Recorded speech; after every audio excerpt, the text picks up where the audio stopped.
Morning बच्चों, आज हम हिंदी आरोह भाग 2 पाठ 5 सहर्ष स्वीकारा है। कवि गजानन माधव मुक्तिबोध काव्यांश भाग 3 का अध्ययन करेंगे। पंक्तियां इस प्रकार है। सचमुच मुझे दंड दो कि भूलूं मैं तुझे भूल जाने की। दक्षिणी ध्रुवी अंधकार अमावस्या शरीर पर चेहरे पर अंतर में झेलूं मैं उसी में नहालूं मैं। इसलिए कि तुमसे ही परिवेष्टित आच्छादित रहने का रमणीय यह उजेला अब नहीं सहा जाता है। ममता के बादल की मंडराती कोमलता भीतर पिराती है, कमजोर और अक्षम अब हो गई है आत्मा यह।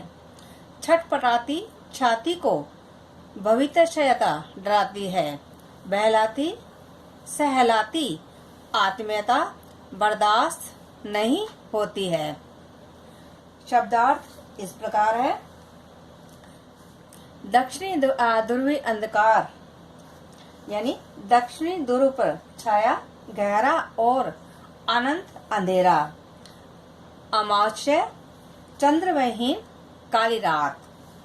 अंतर हृदय दिल परिवेष्टित चारों ओर से घिरा हुआ, आच्छादित छाया हुआ, रमणीय मनोहर यानी सुंदर, उजेला प्रकाश, ममता अपनापन प्रेम, मंडराती यानी छाई हुई, पिराती दर्द करती है, अक्षर कमजोर, भविष्यता आने वाले समय की सोच, बहलाती मन को प्रसन्न करती है, सहलाती दर्द को कम करती हुई, सहानुभूति देती हुई, आत्मीयता अपनापन, बर्दाश्त सहन करना।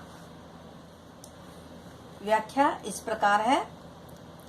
सचमुच मुझे दंड दो कि भूलूं मैं तुझे भूल जाने की।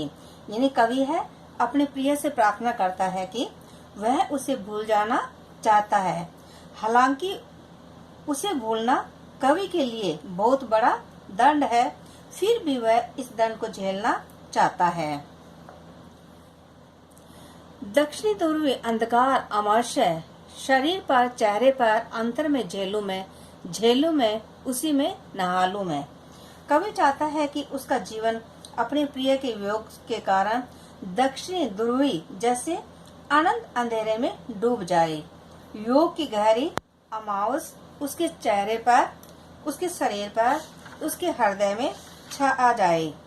वह इस योग की वेदना को भरपूर झेले और उसमें नहा ले। कारण यह है कि उसका वर्तमान जीवन अपने प्रिय से पूरी तरह घिरा हुआ है। प्रिय ने उसे पूरी तरह छा लिया है। इसलिए कि तुझसे ही परिवेष्टित है आच्छादित रहने का रमणीय यह उजेला अब नहीं सहा जाता। यद्यपि प्रिय के स्नेह का उजाला बहुत मनोरम है, परंतु अब यह उजाला उसके लिए असहनीय हो गया है। उस ममता के बादल की मंडराती कोमलता भीतर पिराती कमजोर और अक्षम हो गई है आत्मा यह। कवि आगे कहता है कि उसके मन में सदा प्रिय की ममता बादलों की भांति मंडराती रहती है। यही कोमल ममता उसके हृदय को पीड़ा पहुंचाती है। इसके कारण उसकी आत्मा है वो कमजोर हो और असमर्थ हो गई है। छटपटाती छाती और भविष्यता डराती है, बहलाती सहलाती आत्मीयता बर्दाश्त नहीं होती है। कवि कहता है कि उसे भविष्य की आशंकाएं डराने लगी है। प्रिय के अभाव में वह कैसे जिएगा, यह भय उसकी छाती में छटपटाहट पैदा करता है। इसलिए अब उसे अपने प्रिय का बहलाना, सहलाना और रह रहकर अपनापन जतलाना सहन नहीं होता है। वह अब आत्मनिर्भर बनना चाहता है। उसके स्नेहांचल के बिना भी अपने पांव पर खड़ा होना चाहता है। इन पंक्तियों का भाव सौंदर्य इस प्रकार है कि कवि कहना चाहता है कि वह अपने प्रिय के अत्यधिक प्रेम से, उसकी ममता के मोह से उभरे। वह सदा ही उसकी आत्मीयता के उजाले में रहते रहते कमजोर हो गया है। उसे भय लगता है कि वह उसके बिना शायद ही जी पाएगा, इसलिए वह उसे भूल जाना चाहता है। काव्य सौंदर्य इस प्रकार है। इन पंक्तियों में संबोधन शैली और आत्मानुभूति के कारण यह पद्यांश प्रभावी बन पड़ा है। भाषा निर्जर के समान किसी भी बंधन से मुक्त है। न इसमें लय का बंधन है, न ही छंद का और न ही तुक का।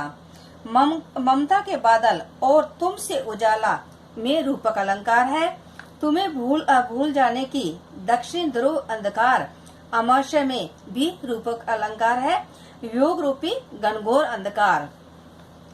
आत्मीयता और कोमलता नामक भावनाओं का मानवीकरण किया गया है। ईश्वर की आवृत्ति के कारण स्वर मैत्री का सौंदर्य उद्घाटित हुआ है।